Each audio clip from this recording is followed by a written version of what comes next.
Ford's Thunderbird has undergone several evolutionary changes in its history, and for its 25th anniversary is a small car again, returning to the designation four-seater and losing the last vestiges of its big car, mushy suspension system. There hasn't been a Thunderbird in years that handled on our track like the 80. Steering is quick and there is virtually no side-to-side body sway.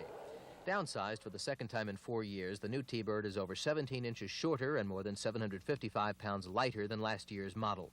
While front and rear end styling retain the distinctive Thunderbird appearance, there is a definite side resemblance to Ford's Fairmont. Base price of a new Thunderbird is $68.15 including freight. Our nicely equipped test car listed at $99.55. Workmanship, well, our model had several sheet metal imperfections, and the overall quality of the paint, in my opinion, was poor. Very grainy and very little gloss. The new smaller Thunderbird does have a bigger trunk than last year, and an optional interior that is just as luxurious and, according to the statistics, about as roomy. New toys for this year include an electronic instrument cluster with the speedometer and fuel gauge using LED readouts.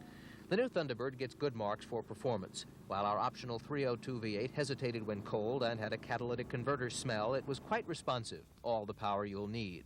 Thunderbird's feel is new, too. The soft ride is gone, replaced by a firmer one that gives more feel of the road.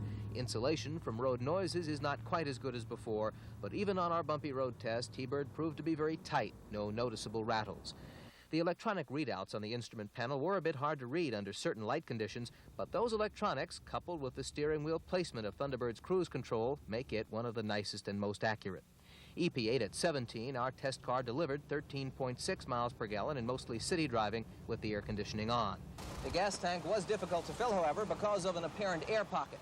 And that's our look at the Ford Thunderbird. Next week, a totally new Lincoln, the Mark VI four-door.